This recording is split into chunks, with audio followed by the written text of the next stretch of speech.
شاہ ولی اللہ محدث دہلوی اپنی کتاب میں یہ واقعہ نقل کرتے ہیں کہ حضرت سیدنا عمر ابن خطاب رضی اللہ تعالیٰ عنہ فاتح مصر حضرت عمرو ابن عاص سن 40 ہجری بیت المقدس فتح ہوئی.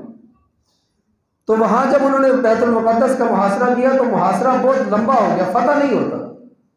تو جو ان کے بڑے پادری اور وہ لوگ تھے وہ آئے، انہوں نے کہا دیکھیں ہماری کتابوں میں لکھا ہے کہ بیت المقدس کو صرف ایک شخص فتح کر سکتا، اور اس شخص کا نام، اس کا حلیہ، اس کی تمام ڈیٹیل ہماری کتابوں میں لکھی ہوئی موجود.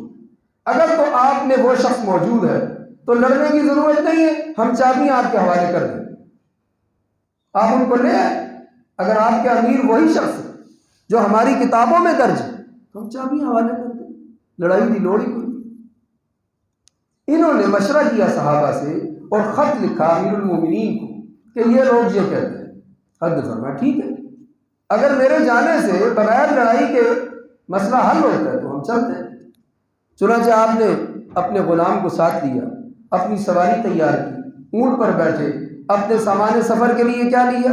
جو بھنے ہوئے، زیتون اور شوہر خشک اور پانی.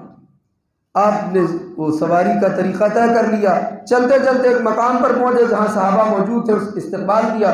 فرمایا امیر المومنین آپ کا لباس جو ہے نا وہ ذرا مزیدار نہیں، بڑے بڑے بڑے لوگ ہیں، لباس چینج فرمائے. تو لباس بدلا اور گھوڑے پہ بیٹھے. جب گھوڑے نے تھوڑی اڑی کی، مستی سے چلا تو فرمایا یار نہیں مینو لا دو، میں نہیں دیتے، میرا لباس لاؤ واپس، میں وہی لباس یہ میں نہیں پہن سکتا، میرا اپنا لباس. چنانچہ وہ اپنا لباس زیب تن فرمایا، اپنی سواری پہ سوار ہوئے. اور آپ کو معلوم ہے کہ جس حالت میں آپ بیت المقدس میں داخل ہوئے کہ آپ نے نکیل پکڑی ہوئی تھی اور آپ کا غلام سواری پر سوار تھا. جب وہاں پہنچے اور انہوں نے دیکھا اور چہرے سے اور اپنی کتابوں سے دیکھ کر پہچانا واقعی یہ وہی شخصیت ہیں جن کے بارے میں ہماری کتابوں میں پیشین گوئی کی کہ ایک شخص جن کا نام یہ ہوگا، جن کا لباس ایسا ہوگا، اور جو اپنے غلام کو اونٹ پر بٹھا رکھا ہوگا، خود نکیل پکڑ کے شہر میں داخل ہو رہا ہوگا، چہرہ ایسا ہوگا، قد ایسا ہوگا، کپڑے ایسے ہوں گے، لباس میں پیمان اتنے ہوں گے، تو اس کے حوالے یہ چابیاں کر دیں. انہوں نے چابیاں ان کے حوالے کر دی. فرمایا حضرت آپ ہی وہ شخصیت ہیں جن کے بارے میں ہماری آسمانی کتابوں میں پیشین گوئیاں ہیں.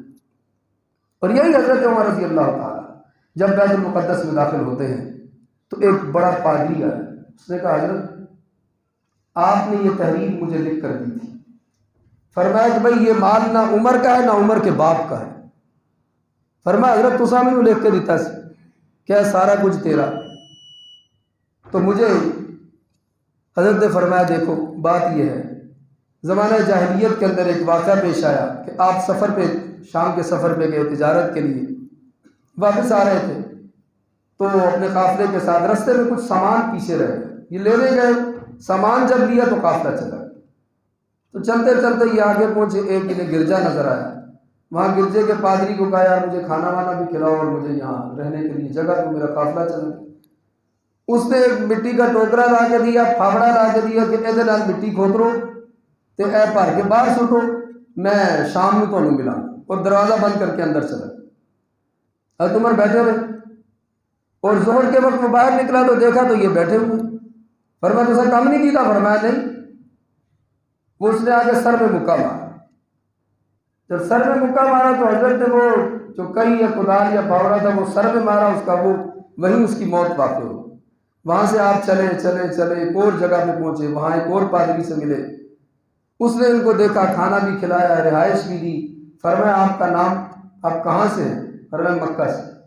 فرمایا نام کیا ہے؟ فرمایا عمر. فرمایا آپ ہی وہ شخص ہیں جن کی وجہ سے ہم سے یہ زمین چھینی جائے گی اور اس سب علاقے پر قبضہ ہوگا.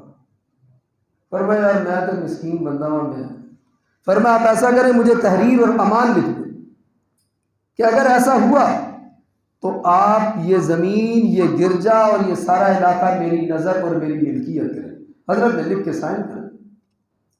تو جب وہ آئے بیت المقدس فتح کیا تو اس پادری نے وہ تحریر پیش کی. جناب آپ نے فرمایا یہ مال نہ عمر کا ہے، نہ عمر کے باپ کا ہے، نہ عمر کے بیٹے کا ہے.